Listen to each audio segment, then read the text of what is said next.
for Christ. Yes, for Christ. Yes, for Christ. We're on a mission, we've got the vision to do God's word. The Great Commission is why we're driven, it's why we serve. We are the ones to carry the gospel to the whole world, yeah. To every region, tribe, tongue, and nation, they need to hear God's word. Alright guys, you tune into Youth Session for part 2 of our discussion on Christian dating. So, moving on to our next question. When should a person start to date? That is a good question. I don't know if there's anything set in stone. I believe you start to date when you come to a certain level of maturity.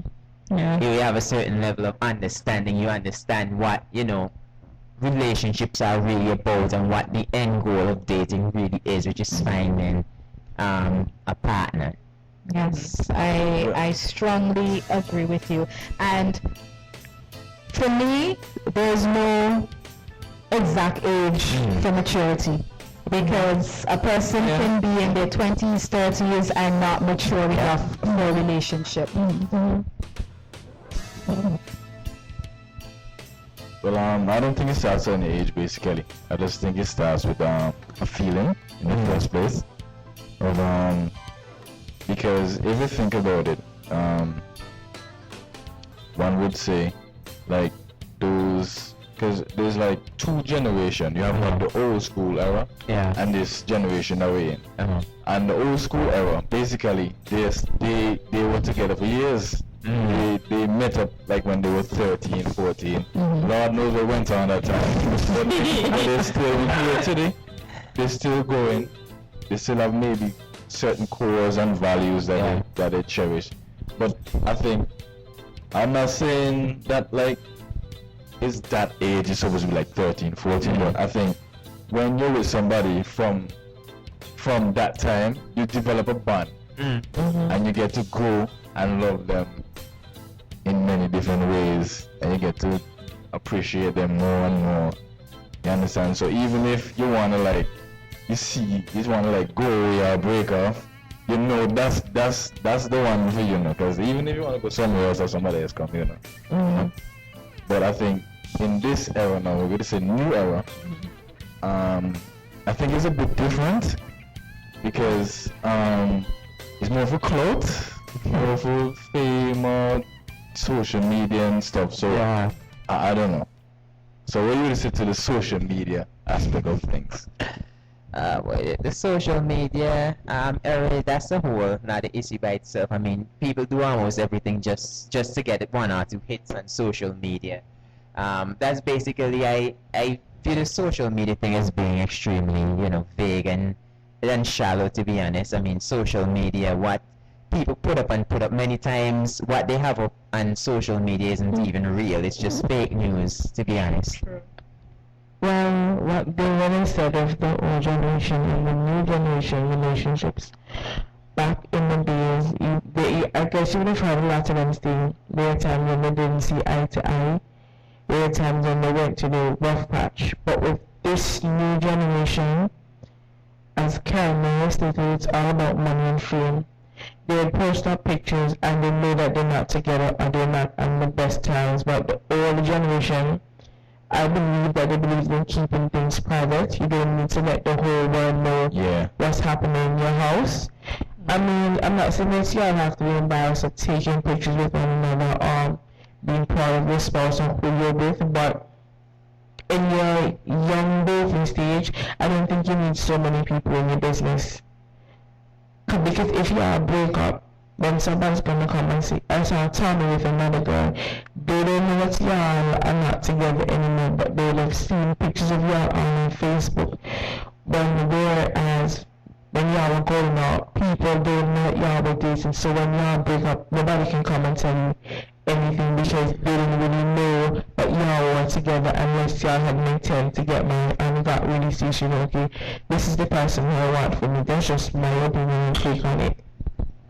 No, I said that to say, because we live in an era of like telephone and social media and all that. So rather than like talking something out, the situation out, you might maybe put someone on blast on social media and bring everybody into the whole shebang and shebang.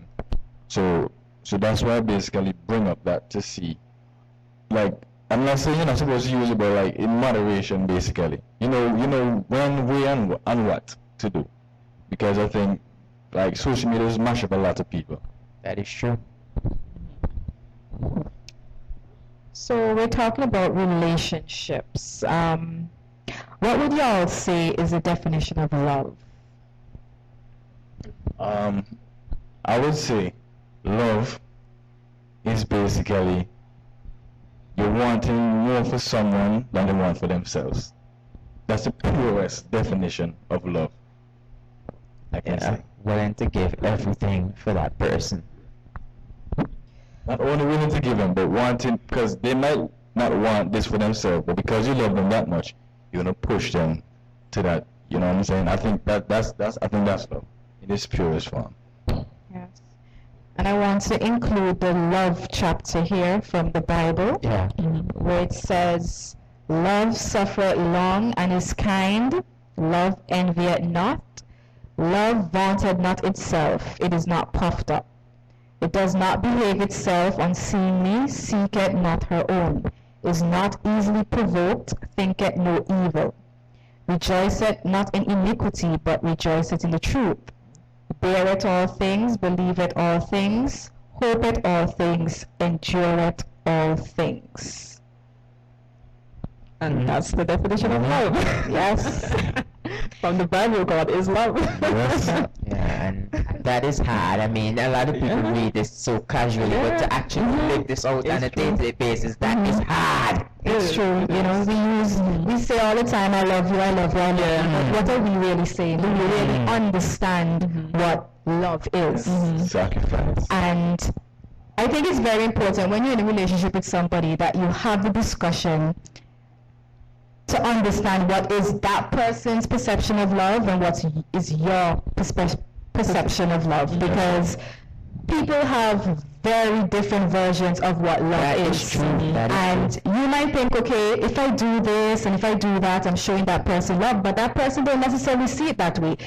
They might not think that you're doing anything too great, and vice versa. So it is very important to have that discussion that you all are on the same level of the understanding of love.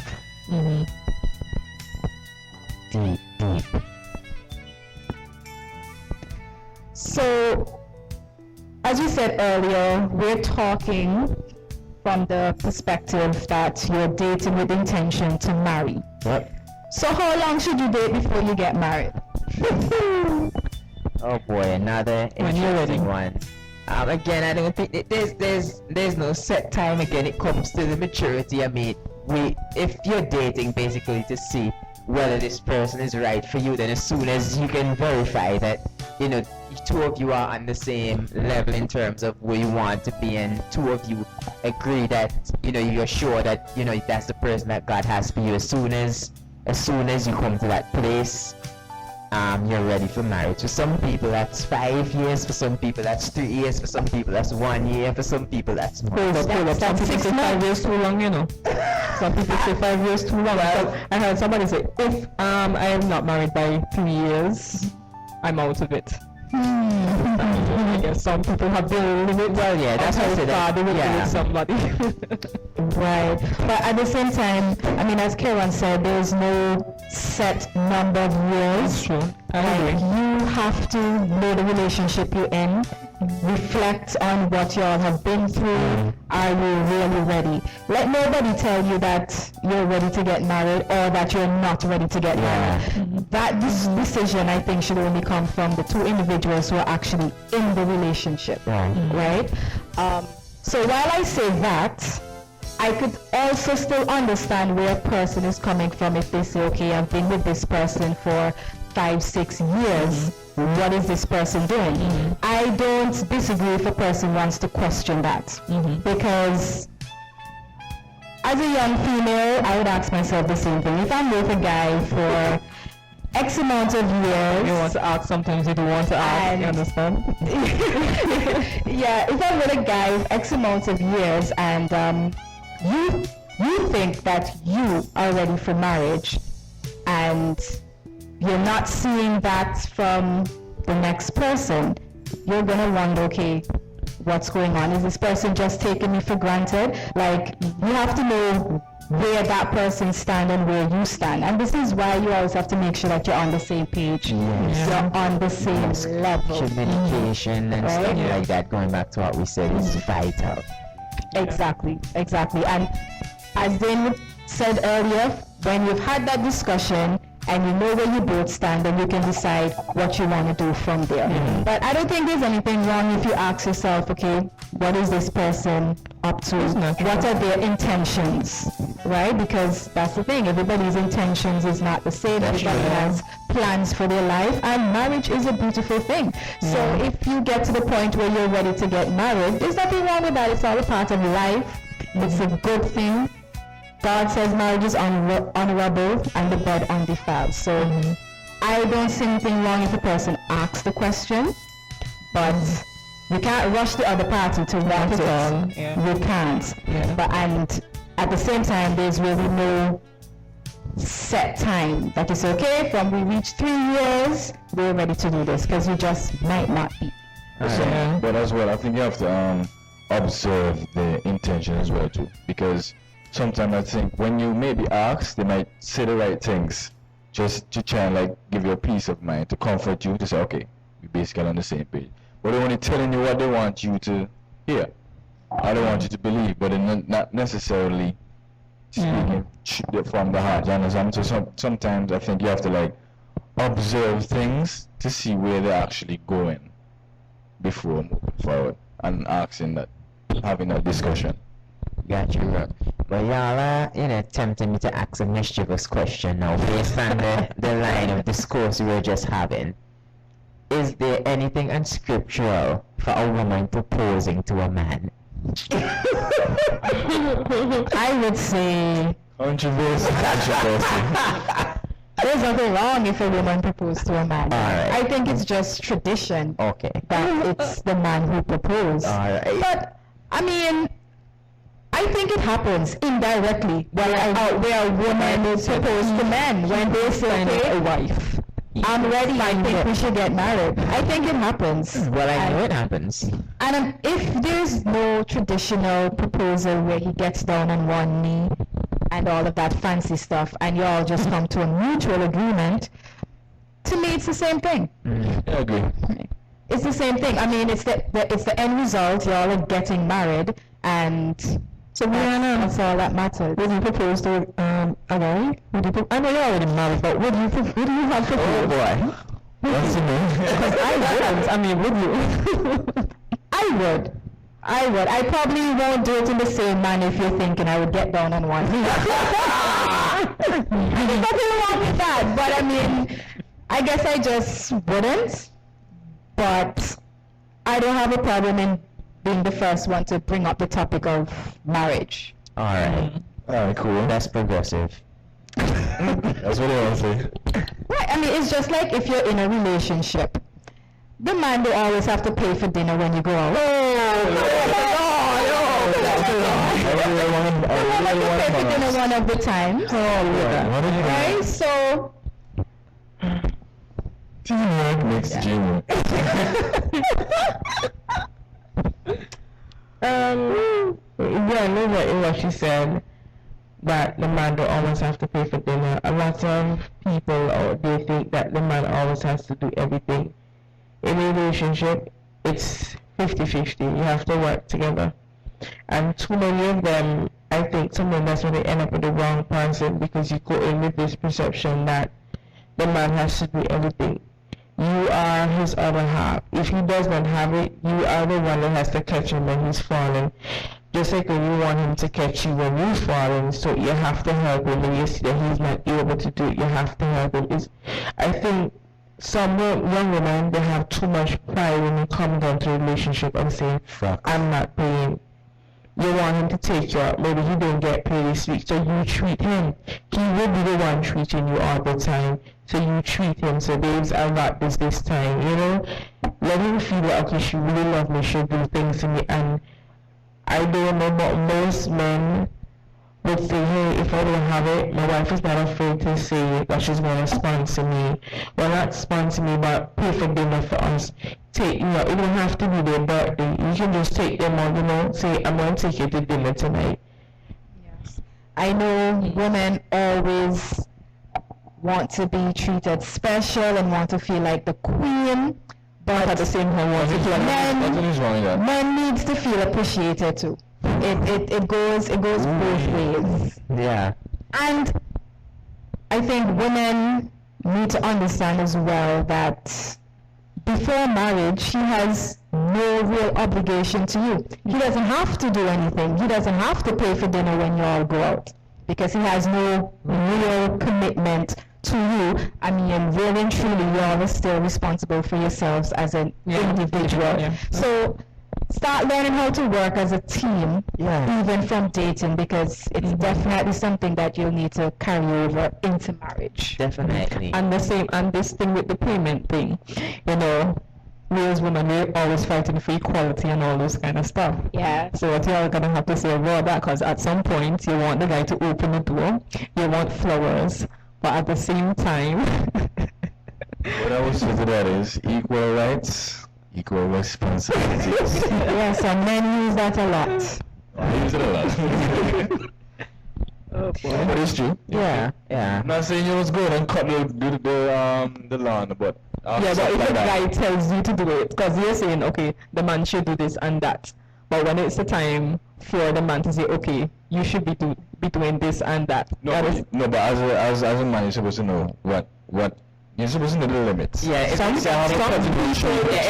something she's not physically able to do, exactly. I would have asked her to do that. Some people use that. I'm just saying. Yeah. I mean, women, we are the weaker This is vessel. where communication comes in. Oh, yes. But I was just going to say that it's back to communication. And communication is key, right? But understanding as well, because sometimes we communicate, we talk, but y'all don't really understand each other. Wow. Yeah. So action has to be involved, you know. Wow. That was action. You're doing a lot of talking, but you don't understand. You're not understanding where the person is coming from. So they can preach something to you every single day. That's They're right. communicating it to you. But if you don't take the time to really understand where the person is coming from, the talking is in vain. So to me, it's a two-part: communication and understanding. That's right. Yeah, definitely. Wisdom is the best thing. Get wisdom, and with all your wisdom, get understanding. So what are the boundaries within Christian dating? How far should you go? Well, Should you be intimate? intimate is very broad. Okay. Let's break it down. Should Christians be kissing while they're dating? Well, I have heard persons saying that Christians, a Christian man should never kiss his woman until they reach the altar. I've heard that. I don't know if I subscribe to it, but I've heard individuals share that sentiment. So what's your view? I don't believe that there's anything wrong with it from what I see in the scriptures. What I would say is that, again, wisdom is needed in everything, because you have to know yourself. You just have to know that you did a certain line that you shouldn't cross as a child of God. I mean, if you know that you have issues with self-control and that you've constantly been falling into a ditch time and time again, then the Holy Spirit of God should give you wisdom on how to move forward in certain situations. Yeah, I was about to say that. You have to, if you're not comfortable with doing something, you have to tell the other person. And if they can't understand, because kissing, as they say, kissing can lead to other things, right? So for some people, kissing is normal. A hug is normal. But some people say a hug too close can spark something, right? Self-control. But then it is up to you. If you're not comfortable with it, yes, there's self-control, but if you're not comfortable with that, and if it affects you, you can tell the person, hey, this is kind of this is kind of affecting me in a certain way, you understand? And if that person can't understand that, then what? Then what? Yeah, so I think we're saying that two Christians can kiss, can hold hands, but be very careful and not to go too far. Definitely. Definitely. You just have to be wise. Be wise as serpents, harmless as doves, as the master said. Let God be a guide. That's all I gotta say. What is your views, Brianna? I agree with y'all. I agree with y'all. I mean, if we're being really honest, I think a great percentage of the Christian married couples that we have today would say that they started being intimate before marriage. Yeah. That they did kiss, they did hold hands. Yeah. So I mean, we can't be so naive to tell the younger generation today, don't do this, don't do that, as if you never did it. Yeah, that's it. It's all about being real. This Christian life should be a real one. It should be something fake. So anything that comes out of our mouth should be real. Yeah. But apart from intimacy, are there any other boundaries that you should have? I mean, anything that you think that you should hold off on until marriage? Just throwing it out there. I know some people who aren't married already have they don't have a joint account, but I mean the finances are already very entwined, and so they would take out loans for each other, etc. before marriage. I mean these are things that we can discuss. Are there any other thing that you believe you should hold off on until you're married?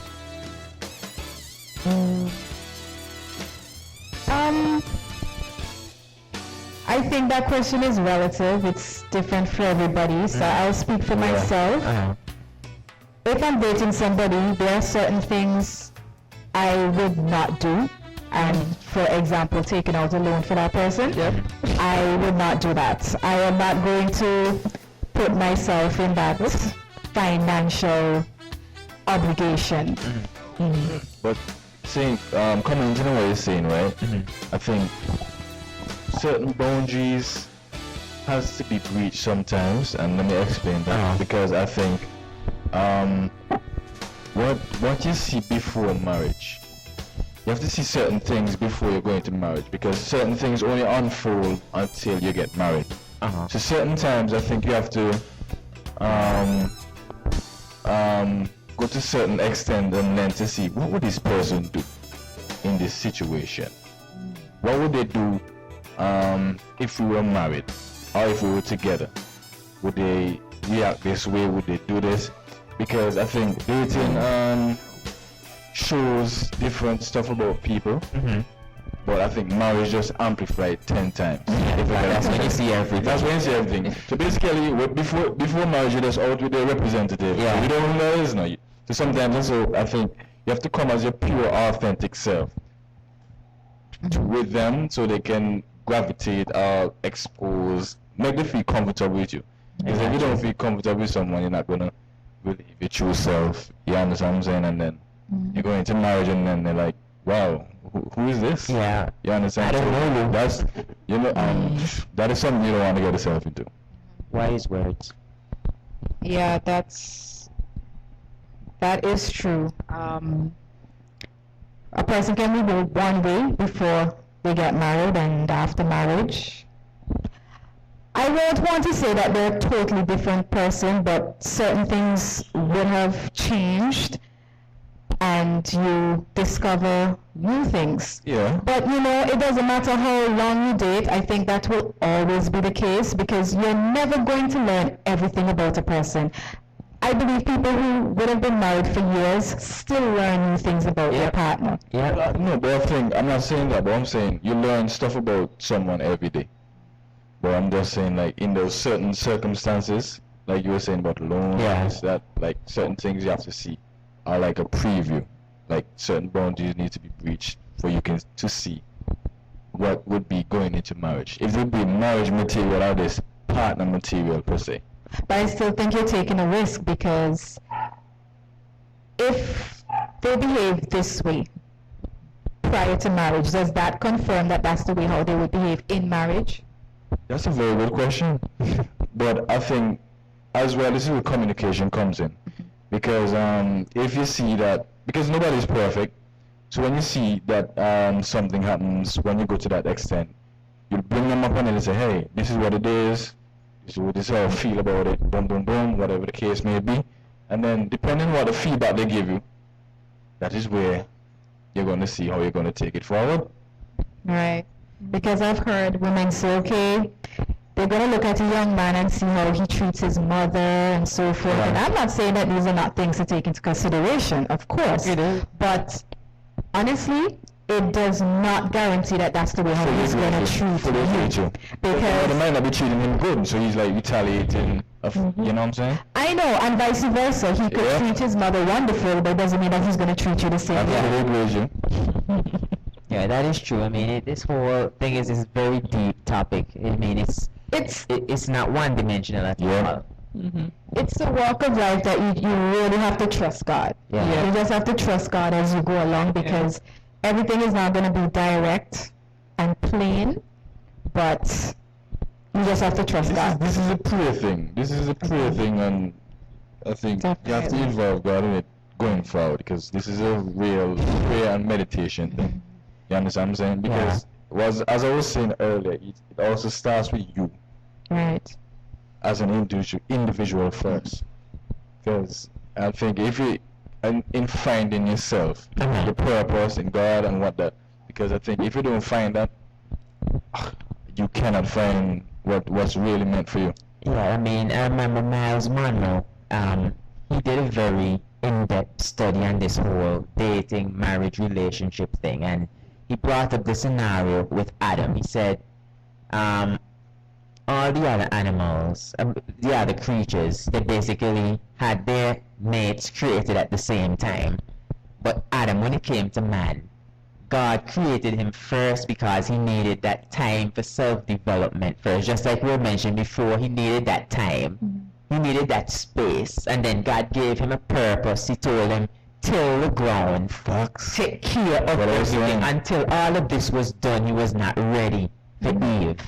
And I think the same principle applies today. We have to first deal with ourselves, our relationship with God, our relationship with ourselves, sort out, have a certain sense of who we are and what our purpose is. Yes. And after that, then we're ready to include somebody else in the picture. Yes, sir. Yes, and that's why dating is very important, because who you marry and choose to spend the rest of your life with, that is very, very, very important. That can make or break your future. Facts. So it's Lifelong not commitment. It's not a decision to take lightly. It's not. So I think there's one last question that I would like us to expand on before we wrap up. Now we know the Bible says not to be unequally yoked. I think most of the time we look at this from Christian and non-Christian perspective, but can two Christian people be unequally yoked? Yes. You can be more in your prayer life, praying, spending time with God when they're not on that level and you feel it's a strain to certain things. You may think that they need to buck up on, they are just being lackadaisical, and it's going to be frustrating because y'all are at two different levels, as Karen Newell said earlier, but he wants the person to come up, or whoever your partner to come up to your level, but in a situation like that, most sometimes we as Christians, we get lackadaisical after a while. Before you met the person, you would have been spending more time with God, and then afterwards, you may get married, you start dropping back, whereas you should be drawing closer. Yeah, and I definitely believe that can happen as well. And to me, it's not even only on a spiritual level. I mean, I'm not saying that two people who come together have to agree on everything or like the same things, but I believe there's certain things that can be complements, and then there's certain things that are just totally in conflict. So, I mean, I'm going to give you a scenario. I mean, the woman I want to marry, she's a super vegan and an animal lover to the death. Me, I'm a butcher. how is that going to work, or what kind of relationship can we have? I mean, it's not really super spiritual. I mean, there's a lot of room for conflict. That's just one example, but I mean, it doesn't have to be spiritual. If the path that you're going on in this life is completely opposite to who the person is, it to me doesn't make any sense. There's always going to be conflict. Who can't walk together unless they agree? Right. Well, I think nobody's really like mine. No. I think No, that's the point I'm making, but that these two opposite extremes, as I said, certain things can be compliments, but that is madness, because we're always going to be fighting, because she's a super animal lover, one of those people who believes that you shouldn't even eat meat and that you shouldn't hurt any animals, but I'm a butcher, that's who I am, that's what I do for a living. How can that work? okay. That is I should have been that. I'll be sleeping on the cold, I'll be sleeping on the floor every night. We love you. Yes, that's true. Okay, we're gonna wrap up. I really trust that our listening audience have gathered a lot of information, and there's so much more to dating that we did not even cover. But with all that's been said and done, we just want to leave you guys with qualities that you should look for in a person that you're dating, that you would like to marry. So, qualities that you're looking for in a person. Well, definitely for one thing, I need somebody trustworthy. She wants somebody you can trust. I mean, again, making that decision to be with somebody for the rest of your days, it doesn't make sense to me to be going into that kind of relationship with somebody that you can't trust. And that's where honesty again and communication and those things come in. If you can't trust somebody, I don't know what you're really building, what kind of foundation you're building a relationship on. Facts. That's true. Well, I have a list of things here, but I won't go through all of them. But one of the things I want to point out is emotional stability. I would encourage anybody that they're dating to try and make sure you're dating somebody who does not react or make decisions out of emotions, because that can be very chaotic. Because the reality is that life is not going to be perfect. Life is not a bed of roses. Yep. So when the rough times come, is this person going to stick with you, or are they going to run? I mean, are their emotions going to get the best of them? So you want to have somebody who is mature enough to understand and believe that relationships take work. When you see people together for years and years and years, it's not an overnight thing. They've been through their struggles and they continue working on their relationships without getting all emotional and giving up and going their separate way.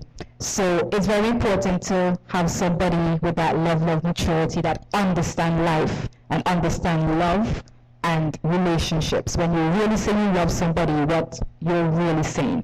Wow. But then we got it on tape. Deep. Whoa. And Yes.